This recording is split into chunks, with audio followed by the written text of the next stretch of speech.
Hello guys, welcome to learn mathematics के इस channel में आप सभी का स्वागत है।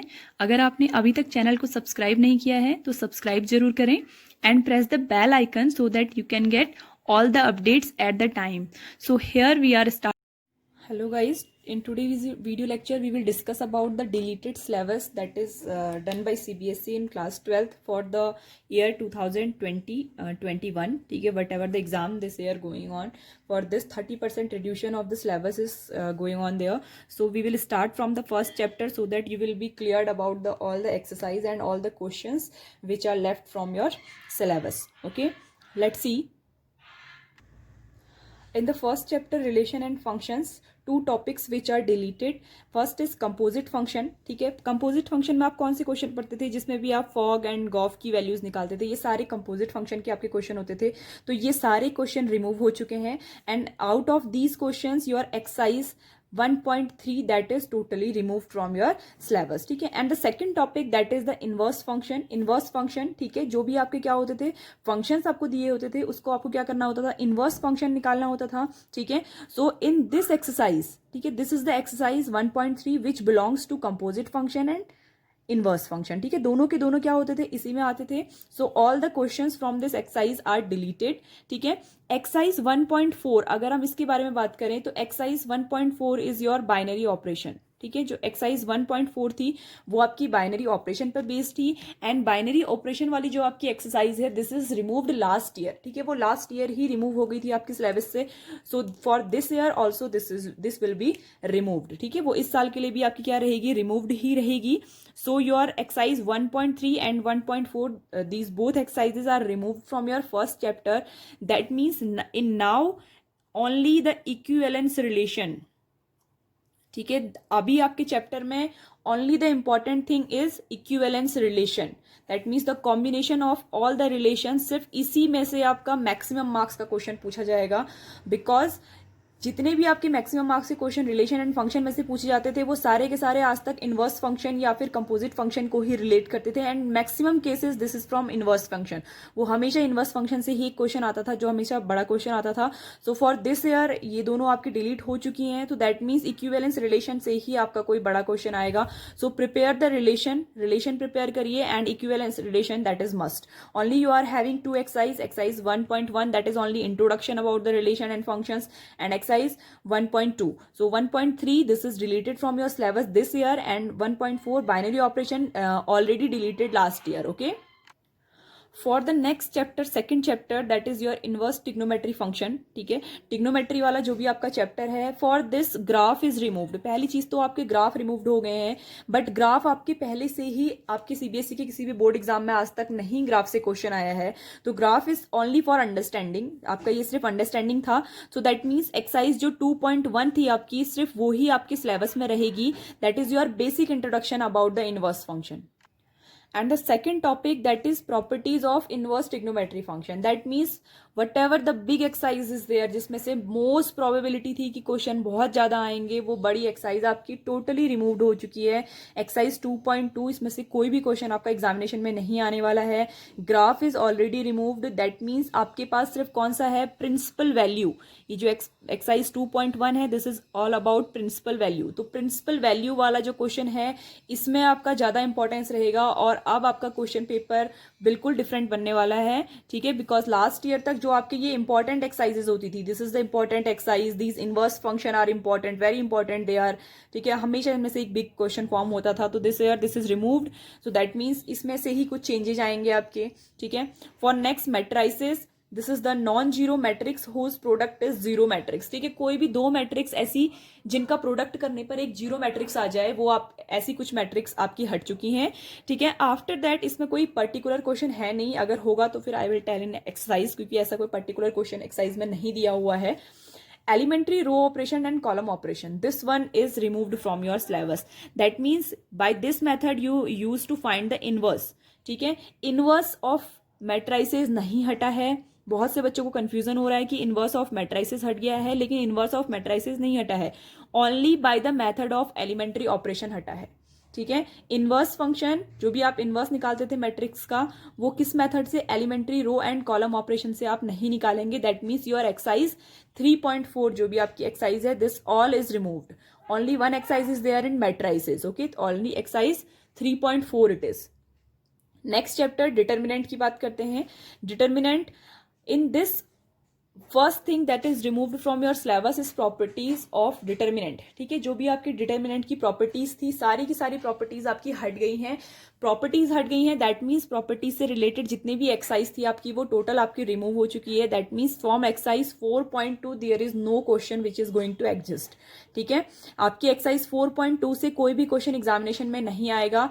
Yes, but if you are trying for any competitive exam, अगर आप किसी भी कॉम्पिटिटिव एग्जाम की तैयारी कर रहे हैं या करने की सोच रहे हैं, then it is a very important exercise. आपको ये करनी ही करनी पड़ेगी, अदरवाइज आप डिटर्मिनेंट का सॉल्यूशन वहां कर ही नहीं पाएंगे, because maximum questions are coming from this exercise in the determinant.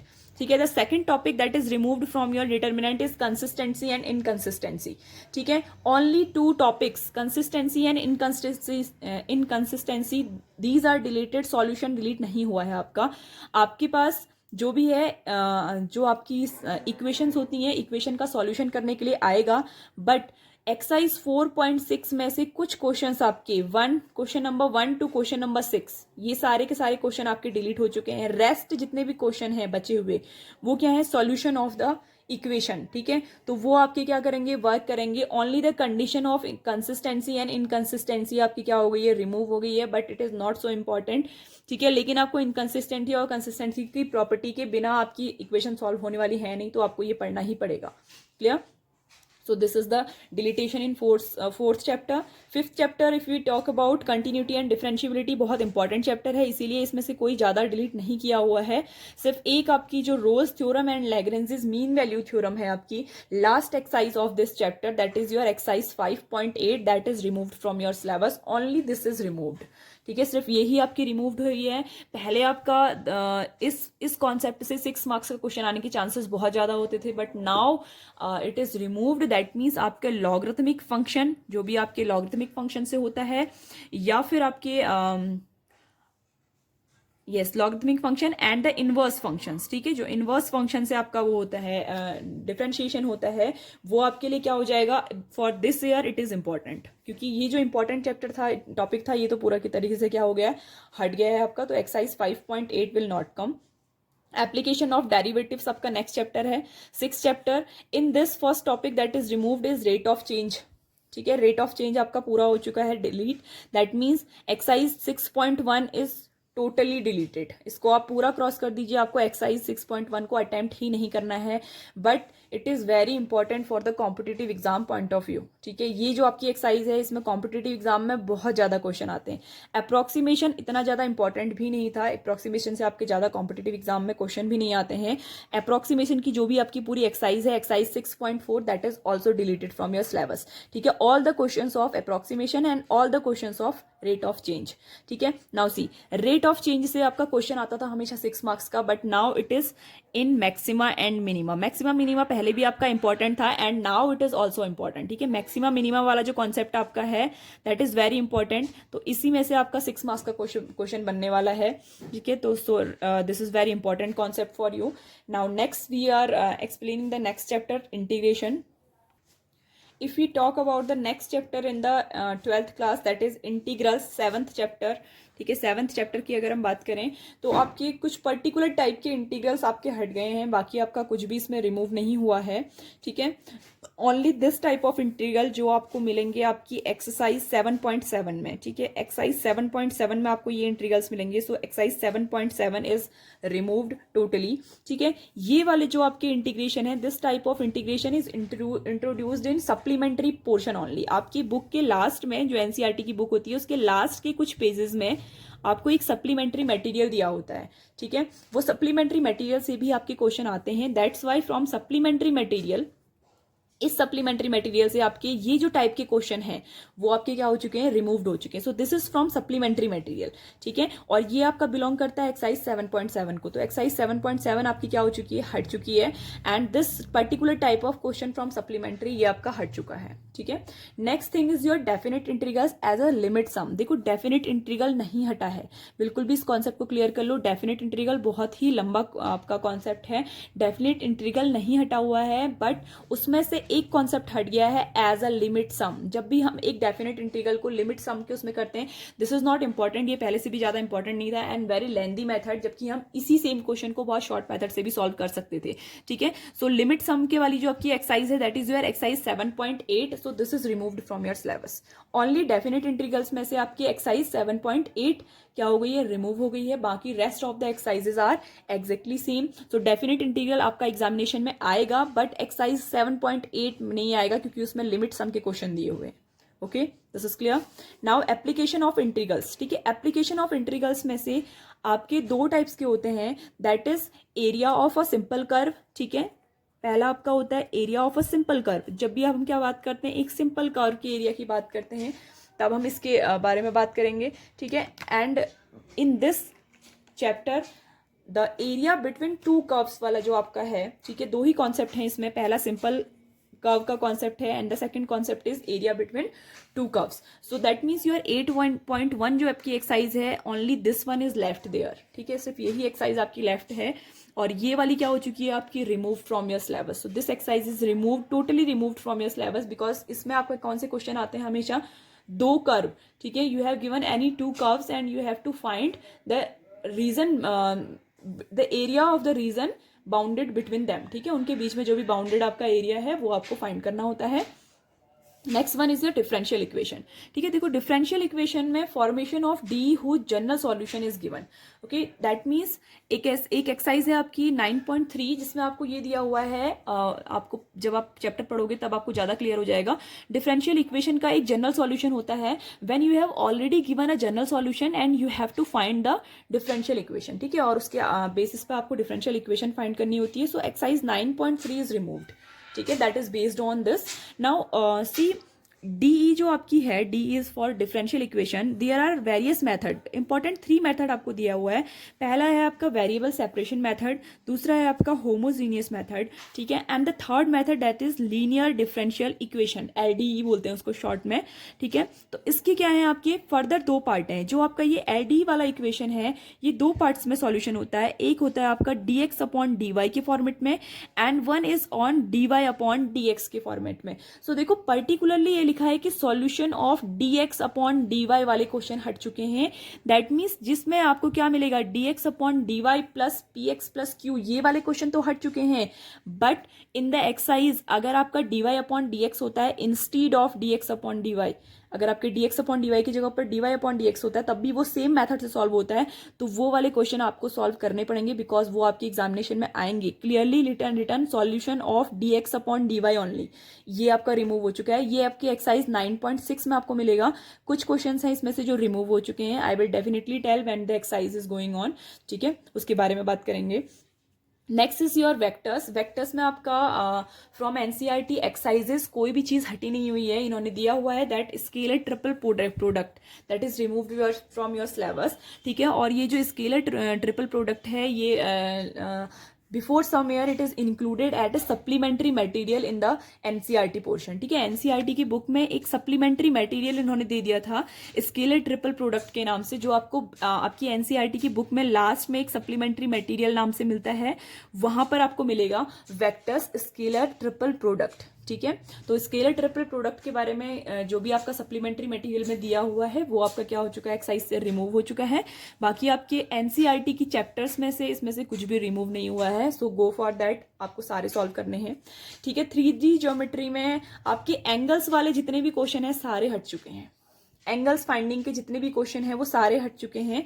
So that means angles between two lines, जब आपको दो लाइंस के बीच में एंगल निकालना होता था, angles between two planes and angle between a line and a plane. तो ये तीनों टाइप के जितने भी क्वेश्चन थे आपके किसके थे, on the basis of finding the angle.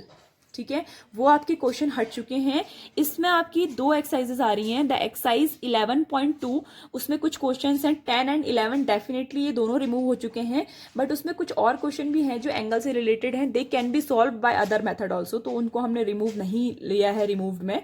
And exercise 11.3 में से आपका question number 12 and question number 13 only this is removed, बाकी आपकी पूरी एक्सरसाइज रिमूव नहीं हुई है। Only the type of question when you are finding the angle between two lines, angle between two planes and angle between a line and a plane, ठीक है। तो this is the deletion portion in your 3D geometry, ठीक है। This is your chapter number 10, 11, okay, and 10, 11. Now see, next is your linear programming, in short we say it LP बोलते हैं हम इसे। इसमें आपकी formulation of LP for the unbounded region उसने बोला है, ठीक है। कौन से क्वेश्चन हटे हैं? फॉर अनबाउंडेड रीजन ओनली, ठीक है। आपको 2 एक्सरसाइजेस मिलेंगी LP में, बहुत ही ज़्यादा इजी चैप्टर है आपका, 12.1 एंड 12.2, ठीक है। These are the 2 exercises which you will find. First में आपको डायरेक्टली आपकी क्या होती है, इक्वेशन प्रॉब्लम दी होती हैं, वो आपको सॉल्व करनी होती है। And in second you have to make the linear programming problem, आपको उनको एक इक्वेशन के फॉर्मेट में कन्वर्ट करना होता है, then you are going to solve them. So from this and from this, these both exercises में से जो कौन सी प्रॉब्लम है, अनबाउंडेड सॉल्यूशन वाली, when you will learn the chapter you will clear about bounded and unbounded solution, ठीक है। ऐसा होता है कि आपने for example if you are working on this is the bounded region, ठीक है। bounded means जो घिरा हुआ है काफी लाइनों से, so bounded region जब भी आएगा आप उसको सॉल्व करेंगे, ठीक है। 11th क्लास में भी आपने बाउंडेड अनबाउंडेड रीजन निकालने को देखा हुआ है। सो अगर आपके पास अनबाउंडेड रीजन आता है for this question and you are finding this region, तो दिस इज अनबाउंडेड, ये टाइप के जितने भी क्वेश्चन होंगे ना वो सारे रिमूव हो जाएंगे, ठीक है। So we can only know when we will solve them, ठीक है। सॉल्व करेंगे अनबाउंडेड रीजन वाले जो भी क्वेश्चन होंगे, वी विल लेट दैम, वो एग्जामिनेशन में नहीं आएंगे। अनबाउंडेड रीजन ही थोड़ा सा प्रॉब्लमेटिक होता है, बाउंडेड रीजन में तो डायरेक्टली आंसर भी आ जाता है, ठीक है। इन probability, mean, variance, random variable and binomial probability, ये सारी चीज़ें आपकी हट चुकी हैं। मीन भी हट चुका है, variance of a random variable, mean and variance of random variable that is of exercise 13.4, ठीक है, ये आपका पूरा हट चुका है। And binomial probability this is belongs to 13.5, ठीक है, this is also out. And the 13.6 जो आपकी एक्सरसाइज है last one, that is removed last year, ठीक है। तो ये आपके सिलेबस से लास्ट ईयर ही रिमूव कर चुके हैं, एनसीईआरटी से आपका जो सीबीएसई है वो इसको पहले ही रिमूव कर चुका है, so this will also not come, ठीक है। So only what is left, exercise 13.1, 13.2 and 13.3, only 3 exercise are left in there, 3 exercise already removed from your syllabus, so this is a removable syllabus for class 12th, ठीक है। Next video lecture we will discuss about the chapter number 6, that is application of derivatives. We will start that chapter, so be clear about this one. If you have any doubt you can do comment on the comment section, ठीक है। This is the whole chapter I have told you about the class 12th, whatever the material that is deleted from your syllabus.